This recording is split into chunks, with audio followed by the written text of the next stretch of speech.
Hello मेरे प्यारे साथियों, तो आप लोगों को फिर से एक बार मेरे इस यूट्यूब चैनल पर स्वागत है।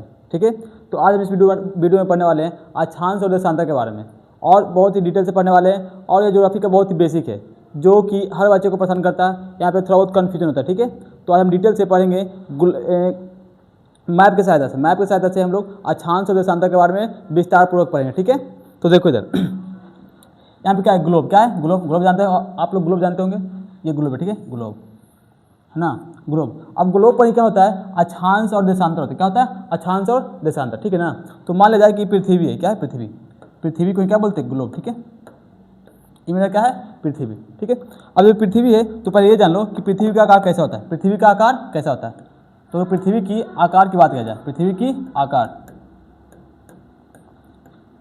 का आकार कैसा होता है, तो पृथ्वी का आकार होता है गोलाब। कैसा होता है, गोलाब, है ना, ये बहुत इंपॉर्टेंट है। पृथ्वी का आकार कैसा होता है, गोलाब होता है। कैसा होता है, गोलाब। ठीक है, अब देखते हैं ये जब पृथ्वी है तो पृथ्वी पर अक्षांश कौन सा है और देशांतर कौन सा है। ठीक है, तो ध्यान दो, अगर पृथ्वी है, क्या है, पृथ्वी है, तो पृथ्वी पर क्या होता है कि दो लाइन देखने को मिलता है। इस पृथ्वी पर हम लोगों को दो लाइन देखने को मिलती है। एक होता है ऐसे ऐसे ऐसे ऐसे ऐसे। ठीक है, और अगला लाइन होता है पृथ्वी पर ऐसे ऐसे ऐसे ऐसे ऐसे ऐसे। ठीक है, तो पृथ्वी पर हम लोग को बस दो लाइन देखने को मिलती है, एक लेटा हुआ और एक खड़ा। ठीक है, एक लेटा हुआ एक खड़ा, ये दो लाइन देखने को मिलती है, और इस दोनों लाइन का अलग अलग नाम है ना। ठीक है, तो देखो पढ़ते हैं आगे। देखो इधर हम लोग पहले पढ़ेंगे अक्षांश के बारे में। किसके बारे में पढ़ेंगे, अक्षांश के बारे में। किसके बारे में पढ़ेंगे, अक्षांश के बारे में, है ना। आखिर अक्षांश है क्या, आखिर अक्षांश है क्या। तो सुनो, ये पृथ्वी क्या है, पृथ्वी, तो पृथ्वी पर जो क्षैतिज जो रेखा है, क्षैतिज मतलब लेटा हुआ। ठीक है, जो पृथ्वी पर क्षैतिज जो रेखा होता है उसी को बोलते हैं अक्षांश। क्या बोलते हैं, अक्षांश। ठीक है, पृथ्वी पर जो क्षैतिज जो लेटा हुआ रेखा होता है उसी को हम लोग क्या बोलते हैं, अक्षांश कहते हैं।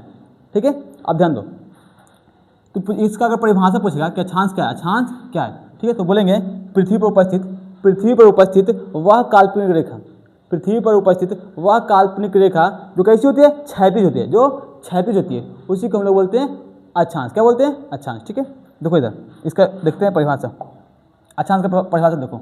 अक्षांश क्या बोल रहा है कि पृथ्वी पर उपस्थित क्षैतिज काल्पनिक रेखा को, है ना, पृथ्वी पर उपस्थित क्षैतिज काल्पनिक रेखा को अक्षांश कहा जाता है ना।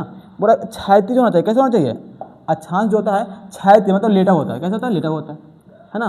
तो ये जो अक्षांश रेखा है ये बहुत सारा होता है। देखो यहाँ पे भी होगा, यहाँ भी होगा अक्षांश रेखा, यहाँ भी होगा, यहाँ भी होगा, यहाँ भी होगा, और नीचे भी होता है अक्षांश रेखा, ये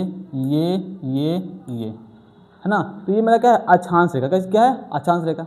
ठीक है, अगर अक्षांश रेखा की बात किया जाए तो इसका जो मेन, देखो इसका जो बीच वाला है इसका मेन अक्षांश रेखा। ठीक है, इसको बोलते हैं विषुवत रेखा। क्या बोलते हैं, विषुवत रेखा, है ना।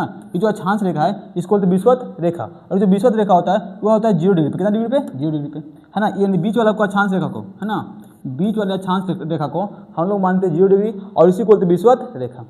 अब जैसे जैसे हम विषुवत रेखा के ऊपर को बढ़ते हैं तो इधर 1 डिग्री 2 डिग्री 3 डिग्री ऐसे बढ़ते जाएगा, और बढ़ते बढ़ते बढ़ते बढ़ते जब हम लोग यहाँ पे आएंगे तो यहाँ पे कुल 90 कितना रेखा है, 90 रेखा देखने को मिलती है। और यहाँ से नीचे जब बढ़ेंगे तो इस तरीके से कुल 90, है ना। तो 90 रेखाएं ऊपर और 90 रेखाएं नीचे और एक बीच में, है ना। तो इस तरीके से अगर हम अक्षांश रेखा की बात करें, ठीक है, अगर हम लोग इस तरीके से अक्षांश रेखा, है ना, अक्षांश अगर रेखा की बात करते हैं तो अक्षांश रेखा की संख्या होती है 181। ठीक है, लेकिन कुछ लोग क्या करता है कि जो ऊपर जो ऊपर है जो रेखा नहीं है और जो नीचे वाला रेखा नहीं है इसको बिंदु मानते। क्या होता है, बिंदु। तो इसको बिंदु मानेंगे, इसको बिंदु मानेंगे, यानी कि 2 रेखा घट जाएगा। ठीक है, तो अक्षांश रेखा की संख्या उसमें कितना हो जाएगा, 179 हो जाएगा, 179। तो अगर एग्जाम में आए कि पूछेगा कि अक्षांश रेखाओं की संख्या कितना है, तो दोनों से अगर एक आए तो 1 लगाएंगे, है ना। अगर 181 तो 181 लगाएंगे, और 179 तो 179 लगाएंगे। 179 कैसे, क्योंकि कुछ लोग इसको ध्रुव मानता है तो बिंदु क्या मानते हैं, बिंदु ध्रुव मानते हैं, इसको ध्रुव मानते हैं। तो 181 कुल रेखा है तो 2 घटेगा, यानी कि देखो ई हो गया 1, है ना, और प्लस में 90 था, और प्लस में 90 था। ठीक है, प्लस में 90 था, तो 90 कितना 180 हो गया, और प्लस 1 181 हुआ। ठीक है, लेकिन अगर ये दोनों को अगर हम लोग मानेंगे ध्रुव, क्या मानेंगे ध्रुव, तो 2 घटेगा, 2 को घट जाएगा तो कितना रेखा बचेगा, तो 179। 179 रेखाएं बच जाएगी। ठीक है, तो इस तरीके से अक्षांश रेखाओं की संख्या 181 भी हो सकता है और 179 भी हो सकता है। अगर इसको ध्रुव मानेंगे तो 179 होगा, अगर ध्रुव नहीं मानेंगे तो 181 होगा। ठीक है, अब हम लोग ध्यान से देखते हैं यहाँ पे, अगर हम लोग यहाँ पे ध्यान से देखेंगे तो इस अक्षांश रेखा का अलग अलग नाम है। इस अक्षांश रेखा का अलग अलग जगहों पे अलग अलग नाम है। ठीक है, देखो यहाँ पे, पहले इसको मिटा लेते हैं।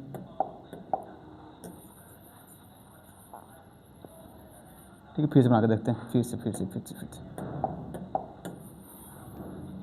देखो इधर,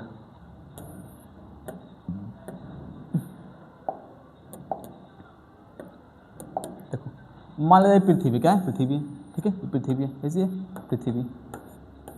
ठीक है, अब देखो इस जो अभी बता दी कि जो लेटा हुआ रेखा है इसे क्या बोलते हैं, अक्षांश। क्या बोलते हैं, अक्षांश बोलते हैं। ठीक है, और जो ये अक्षांश रेखा है इसका अलग अलग जगहों पे अलग अलग नाम है। जैसे कि अगर 0 डिग्री अक्षांश की बात की जाए, 0 डिग्री अक्षांश की अगर बात की जाए तो इसे क्या बोलते हैं, विषुवत रेखा। क्या बोलते हैं, विषुवत रेखा, विषुवत रेखा। ठीक है, ये मेरा कौन सी रेखा है, विषुवत रेखा हो गया। अभी हम सिर्फ अक्षांश के बारे में पढ़ रहे हैं, देशांतर के बारे में पढ़ेंगे। ठीक है, ये क्या हो गया, मेरा विषुवत रेखा हो गया। इस तरीके से अगर ऊपर क्यों बढ़ते हैं तो आगे चल करके 23.5 डिग्री, कितना डिग्री, 23.5 डिग्री है ना। जो विषुवत रेखा के उत्तर में की बात करते हैं तो 23.5 डिग्री उत्तरी अक्षांश को, 23.5 डिग्री उत्तरी अक्षांश है ना, 23.5 डिग्री उत्तरी अक्षांश को हम लोग क्या बोलते हैं, तो कर्क रेखा बोलते हैं। क्या बोलते हैं, कर्क रेखा बोलते हैं, है ना। यहाँ पे ध्यान देना, जो विषुवत रेखा है पृथ्वी को दो भाग में, कितना भाग में, 2 भाग में बांटती है। ऊपर वाला बोलते हैं उत्तरी गोलार्ध और नीचे वाला बोलते हैं दक्षिणी गोलार्ध, है ना। ये उत्तरी गोलार्ध, उत्तरी गोलार्ध, और नीचे वाले को हम लोग बोलते हैं, इसको बोलते हैं दक्षिणी गोलार्ध। क्या बोलते हैं, दक्षिणी गोलार्ध, दक्षिणी गोलार्ध, है ना। तो ऊपर देखो 23.5 डिग्री उत्तर वाला को बोलते हैं, 23.5 डिग्री उत्तरी अक्षांश को बोलते हैं कर्क रेखा, और 23.5 डिग्री दक्षिणी अक्षांश को, 23.5 डिग्री दक्षिणी अक्षांश की बात की जाए तो 23.5 डिग्री दक्षिणी अक्षांश को हम लोग बोलते हैं मकर रेखा। कौन सी रेखा, मकर रेखा, मकर रेखा, मकर रेखा। ठीक है, ये 23.5 डिग्री दक्षिणी अक्षांश हो गया। ये भी कितना हुआ, 23.5 डिग्री हुआ। ठीक है, आप ध्यान दो। अब जैसे जैसे ऊपर क्यों बढ़ेंगे तो यहाँ पे मिलता है 66.5 डिग्री उत्तरी अक्षांश, है ना। यहाँ पे उत्तर में एक होता है 66.5 डिग्री पर। ठीक है, 66.5 डिग्री, 66.5 डिग्री, तो 66.5 डिग्री उत्तरी अक्षांश को हम लोग बोलते हैं आर्कटिक रेखा। कौन सी रेखा, आर्कटिक रेखा, आर्कटिक रेखा। क्या बोलते हैं, आर्कटिक रेखा। तो इस तरीके से जब उत्तर में हो सकता है तो दक्षिण में भी होगा। तो 23.5 डिग्री दक्षिणी अक्षांश को, 23.5 डिग्री दक्षिणी अक्षांश को, ठीक है, 66.5, ठीक है, 66.5 डिग्री दक्षिणी अक्षांश को, कितना डिग्री, 66.5, ठीक है, 66.5 डिग्री दक्षिणी अक्षांश को हम लोग बोलते हैं, क्या बोलते हैं, तो अंटार्कटिक रेखा, अंटार्कटिक रेखा कहते हैं। 23.5 डिग्री दक्षिणी 66.5, ठीक है, 66.5 डिग्री दक्षिणी अक्षांश को हम लोग बोलते हैं अंटार्कटिक रेखा कहते हैं। आया समझ में। तो ये मेरा क्या था, अक्षांश था, क्या था, अक्षांश। ठीक है, अब देखो ये विषुवत रेखा है, तो विषुवत रेखा के ऊपर में एक ध्रुव है, क्या है, उत्तर में ध्रुव है, इसको बोलते हैं उत्तरी ध्रुव, क्या बोलते हैं, उत्तरी ध्रुव, और दक्षिण वाला बोलते हैं दक्षिणी ध्रुव, ठीक है। इस तरीका से जो अक्षांश रेखा है मुख्य रूप से देखो क्या, 1 2 3 4 5 अक्षांश रेखा के बारे में पढ़ लिए। जो 0 डिग्री अक्षांश रेखा है उसका बोलते हैं विषुवत रेखा या भूमध्य रेखा, ठीक है। और जो 23.5 डिग्री उत्तरी अक्षांश है इसको क्या बोलते हैं, कर्क रेखा। और 23 डिग्री दक्षिणी अक्षांश को 23 डिग्री दक्षिणी अक्षांश को क्या बोलते हैं, मकर रेखा। फिर 23 डिग्री उत्तरी, ठीक है, 23 डिग्री 66 डिग्री, सॉरी, है ना, 66 डिग्री उत्तरी अक्षांश को हम लोग बोलते हैं क्या, तो आर्कटिक रेखा। और फिर 66 डिग्री दक्षिणी अक्षांश को हम लोग बोलते हैं कौन सा रेखा, तो अंटार्कटिक रेखा। तो इस तरीके से अक्षांश क्या हो गया, अक्षांश के बारे में पढ़ लिए, है ना। अब क्या पढ़ते हैं, देशांतर, क्या पढ़ेंगे, देशांतर, है ना। चल देखो यहीं पे जाते हैं, यहीं पे पर इसको उठा लेते हैं। ये मेरा था अक्षांश। अब पढ़ते देशांतर के बारे में। जैसे मान लीजिए मेरा पृथ्वी है, क्या है, पृथ्वी, ठीक है। अब देखो जो पृथ्वी पर जो रेखा मिल रहा है अक्षांश रेखा और देशांतर रेखा, ये काल्पनिक है, बस मान लिया गया कि रेखा है, लेकिन वास्तव में है नहीं, ठीक है ना। तो देखो आप देखते हैं किसके बारे में, तो देशांतर रेखा के बारे में, ठीक है। तो देखो इधर पूछे देशांतर रेखा क्या है, तो बोलेंगे उत्तरी ध्रुव को, देखो ये उत्तरी ध्रुव हुआ और ये हुआ दक्षिण ध्रुव, ये उत्तरी ध्रुव और ये दक्षिण ध्रुव। तो बोलेंगे उत्तरी ध्रुव को दक्षिण ध्रुव से मिलाने वाली काल्पनिक रेखा को देशांतर रेखा कहा जाता है। ठीक है, उत्तरी ध्रुव को दक्षिणी ध्रुव से मिलाने वाली काल्पनिक रेखा को देशांतर रेखा कहा जाता है। इस शब्द का शब्द देशांतर है। क्या है? देशांतर। क्योंकि देखो उत्तरी ध्रुव से निकल रहा है और दक्षिण ध्रुव को जोड़ रहा है, तो यानी कि उत्तरी ध्रुव से दक्षिण ध्रुव को जोड़ने वाली काल्पनिक, कैसी रेखा है? काल्पनिक ना। तो उत्तरी ध्रुव से दक्षिण ध्रुव को जोड़ने वाली काल्पनिक रेखा को क्या कहते हैं? देशांतर। कैसे कहते हैं? देशांतर रेखा। देशांतर रेखा कहा जाता है ना। उत्तरी ध्रुव को दक्षिण ध्रुव से जोड़ने वाली काल्पनिक रेखा को देशांतर रेखा कहा जाता है। ठीक है, इस तरीके से कुल देशांतर रेखा की संख्या कितना है? 366। क्योंकि देखो इसको मान लेंगे 0 डिग्री, इसको मानते हैं 0 डिग्री देशांतर रेखा, तो 360 इधर है। ठीक है, टोटल कितना? 360, कितना? 180 से 180 इधर। ठीक है, तो 360 है ना। देशांतर रेखाओं की संख्या 360 है। कितना? 360। और अक्षांश रेखाओं की संख्या 181। आया समझ में? ठीक है, अब देखो यहाँ पे कुछ फर्क जानते हैं। अभी हम जो बताए थे कर्क रेखा के बारे में, किसके बारे में? कर्क रेखा के बारे में। ये हो गई विषुवत रेखा, 0 डिग्री अक्षांश को विषुवत रेखा और 23 डिग्री उत्तरी अक्षांश को कर्क रेखा। तो जो 23 डिग्री उत्तरी अक्षांश का जो कर्क रेखा है, ये भारत के 8 राज्यों से होकर गुजरता है। कितना राज्य? 8 राज्यों से होकर गुजरता है। ठीक है, अब इसी प्रकार से जो देशांतर है, एक यहाँ से गुजरता है देशांतर रेखा, एक यहाँ से गुजरता है देशांतर रेखा 82 डिग्री। कितना डिग्री? 82 डिग्री। 82 डिग्री देशांतर रेखा भारत से होकर गुजरता है ना। 82 डिग्री देशांतर रेखा भारत से होकर गुजरता है। इसको बोलते हैं क्या हम लोग? तो इसको बोलते हैं मानक रेखा। कौन सी रेखा? मानक रेखा कहते हैं। और भारत में इसी रेखा से समय का निधान होता है। तो पूछेगा 82 डिग्री पूर्वी देशांतर, 82 डिग्री पूर्वी देशांतर को क्या कहते हैं? तो मानक रेखा कहते हैं। आए समझ में? ठीक है, आप देखते हैं थोड़ा बहुत देशांतर की परिभाषा। देखो क्या बोल रहा है, देशांतर का रेखा क्या है?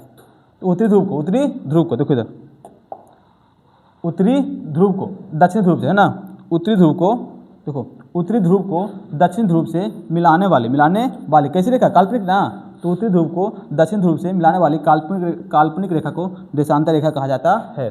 और देशांतर रेखा की संख्या कितना होता है? तो देशांतर रेखा की संख्या होता है 360। ठीक है, और देखो अक्षांश रेखा है ना, अक्षांश रेखा की संख्या कितना होता है? 181। ठीक है, 0 डिग्री अक्षांश को क्या कहता है? तो विषुवत रेखा कहा जाता है। ठीक है, तो अक्षांश देशांतर के बारे में पढ़ लिए। अगर आप लोगों को यह वीडियो अच्छा लगा हो तो प्लीज़ लाइक और सब्सक्राइब कीजिए और मेरे चैनल को सब्सक्राइब कीजिए, ताकि हमें एक मोटिवेशन मिले और नए वीडियो लेकर के आप लोगों के लिए आएँ। ठीक है, तब तक के लिए जय हिंद, जय भारत।